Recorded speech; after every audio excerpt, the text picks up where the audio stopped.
예, 제가 준비한 내용을 실은 웹 클라우드는 뭐 잘 알고 계시고 AI도 잘 활용하실 텐데 KT가 고객의 클라우드와 AI를 활용하는데 어떻게 도움을 드렸고 어떤 효과를 얻으셨는지 이런 내용 위주로 해서 말씀드리도록 하겠습니다. 예, 앞에 있는 거 약간 좀 소개니까 간단하게 좀 넘어가겠고 아마 AI 관심 있으시면 잘 아실 내용일 것 같습니다. 좀 상황을 좀 보면 이런 것 같습니다. 기존에 되게 신기하던 생명의 AI가 언어 모델 외에도 뭐 이미지, 동영상 이런 것들을 발전을 하면서 우리의 실제 업무에 활용하기 여러 가지 어떤 맞춤형 작업들, 뭐 아시는 것처럼 프롬프트 잘 쓰고 그다 라그라고 해서 뭐 뭔가 좀 정보를 주입도 하고 뭐 에이전트들도 굉장히 많이 발전하고 있죠. 이런 어떤 기술적인 트렌드는 있지만 실은 현장에서 보면 기존은 굉장히 좀 단편적이고 신기하니까 한번 이렇게 또 써봐야지 이런 형태의 POC가 많다가 지금 저희가 느끼고 있는 건 진짜 고객의 업무 프로세스의 일부를 AI를 대체할 만한 정도의 스킬이라든가 정확도가 성숙됐다고 판단하고 계시고 그런 POC가 되게 많이 다양하고 계십니다. 그래서 오른쪽에 보시면 실무자 관점에서 어떤 예를 들면 이런 거죠. 어떤 A 업무, B 업무가 사람들이 처리한다고 하면 그 중간에 있는 프로세스를 AI로 대체하는 이런 것들이 지금 굉장히 단계적으로 이렇게 좀 많이 지금 실제 활용되고 있는 시기가 막 시작되는 게 올해의 가장 큰 변화인 것 같습니다. 행동의 AI 하면 실은 제가 말씀드리려고 한 건 AI를 막 여기서 자세히 말씀드리려고 한 건 아니고요.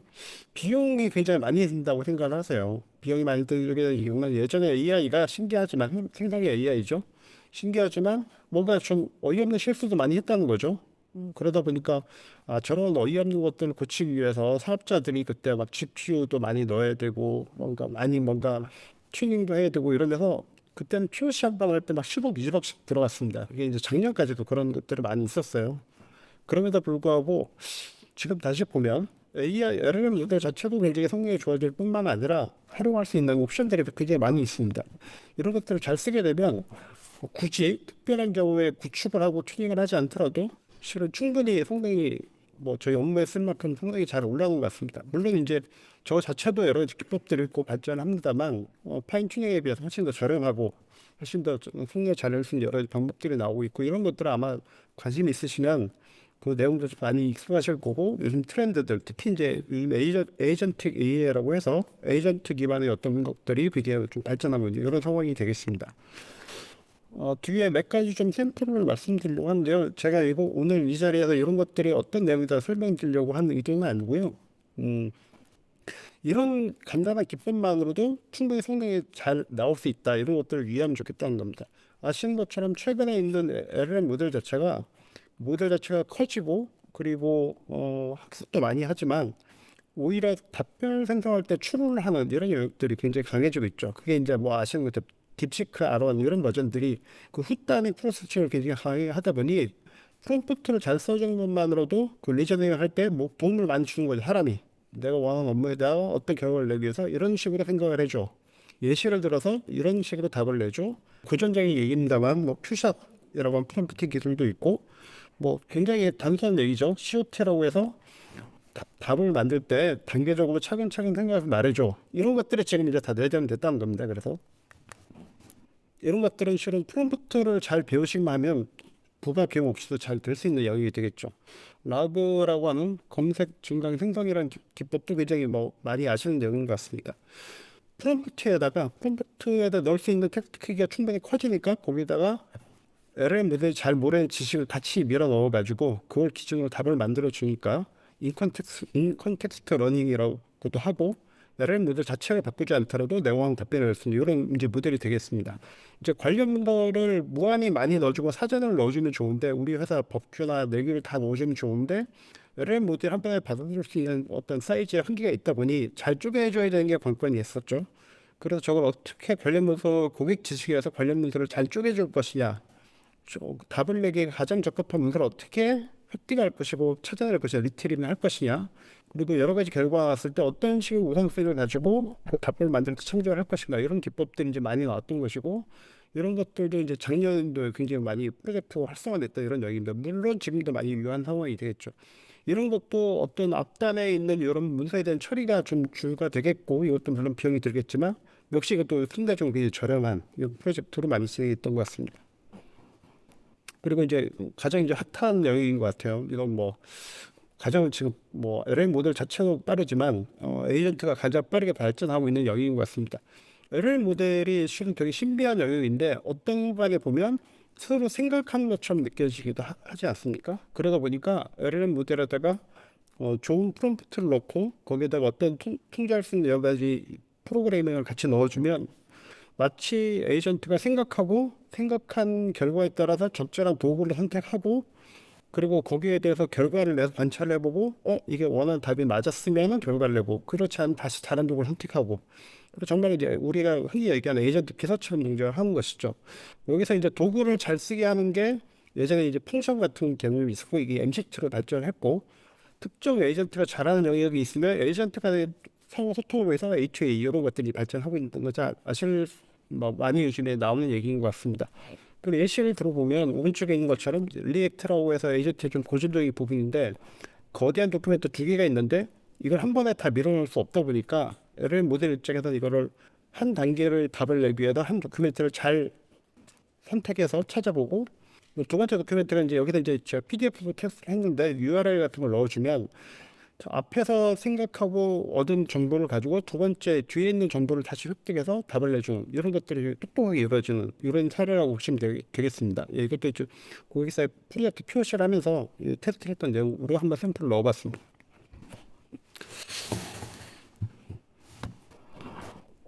그리고 이제 좀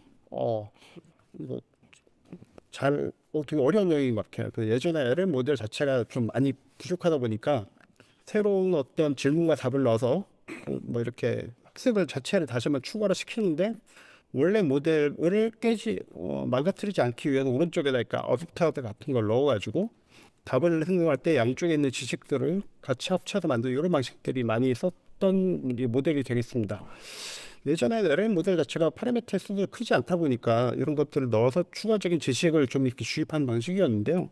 문제가 되는 건 여전히 지금 있는 모델은 기본 오픈소스형으로 만들거나 여러분들이 설치하신 모델 자체의 파라미터가 커지고 있고 그러다 보니까 저런 지식을 주입하는데 비용이 굉장히 많이 들어가죠. 이제 뭐 잘 아시는 GPU 비용 같은 게 들어가는 것이고 잘못 튜닝을 하게 되면 원래의 성능도 보다 떨어지는 약간 과적되는 이런 문제도 있어서 뭐 한 번에 딱 되기 쉽지 않은 이런 부분이 있습니다.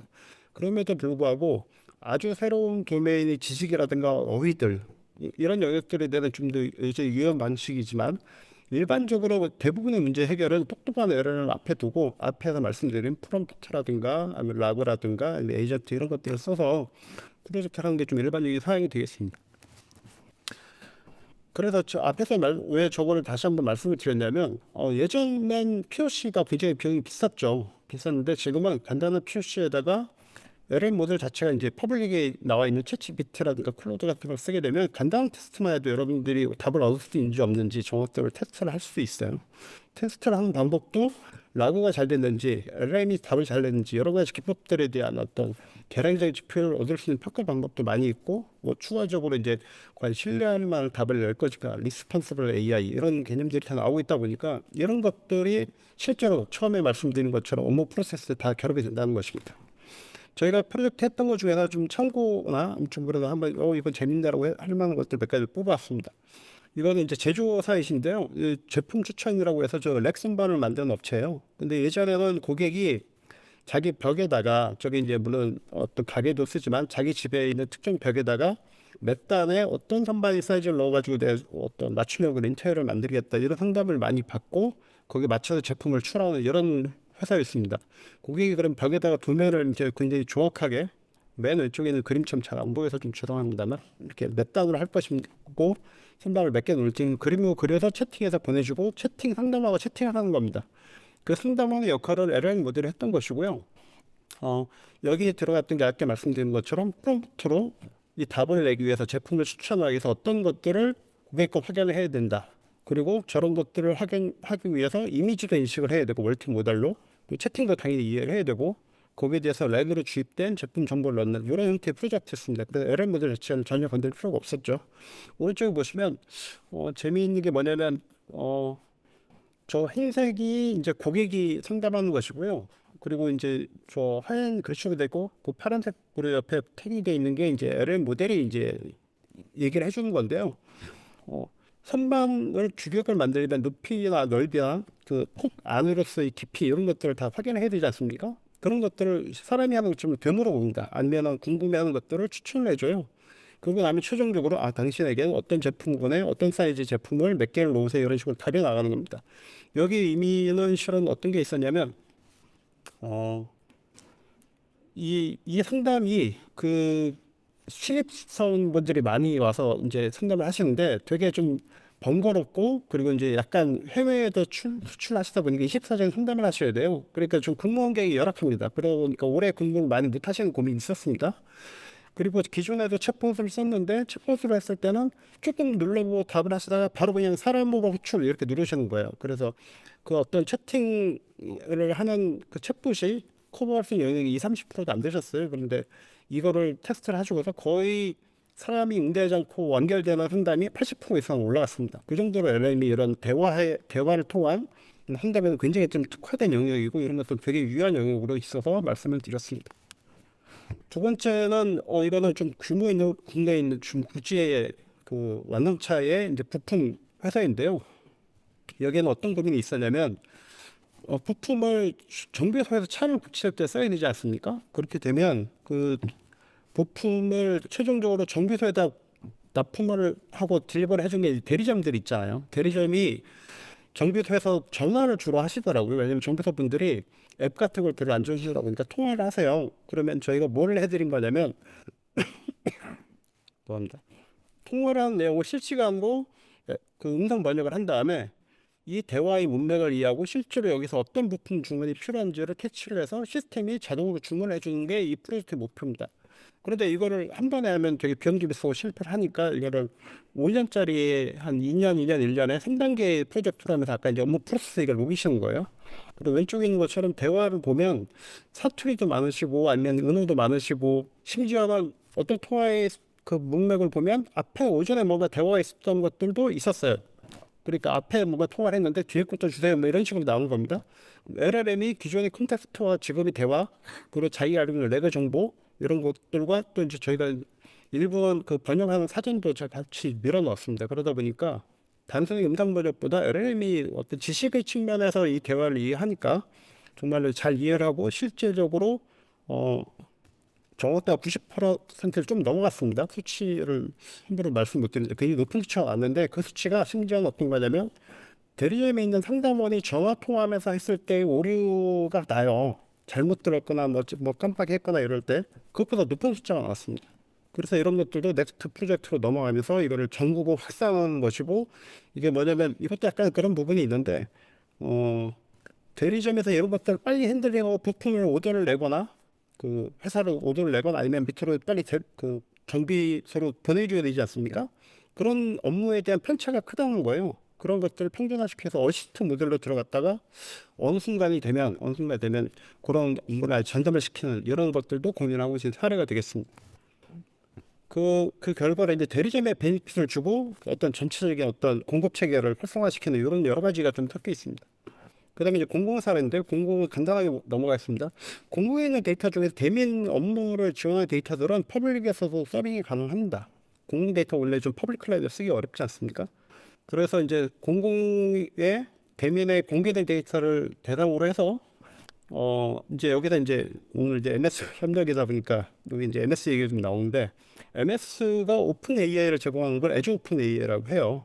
거기다 밀어 넣어가지고 정확도 높은 답변을 내는 이런 면허체를 하는 이런 시스템들도 저희가 POC를 하고 실제 프로젝트를 하고 있는 이런 사례가 있습니다. 그래서 어떤 이 보안에 대한 안정성이 아무리 공개된 데이터로 있다 보니까 애저에서 제공 오픈 AI, 챗GPT죠. 이거 같은 경우에 국내 레저너에서 데이터가 저장되는 건 물론이고 프로세싱도 국내로 한정을 시킬 수 있어요.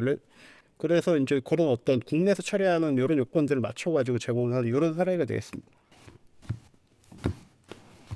예, 그리고 이거는 이제 금융 쪽인데 뭐 그림이 복잡하게 되는데 클라우드 만점에서도 여러 가지 보완된 요건들이 우리 고객사가 가지고 계시는 고민도 있고 거기에 필요한 어떤 규정도 있으신 것들을 잘 구현한다는 랜딩존이라고 불러요. 랜딩존에 구축 사례가 있어서 이것도 좀 그림 한번 넣어봤습니다.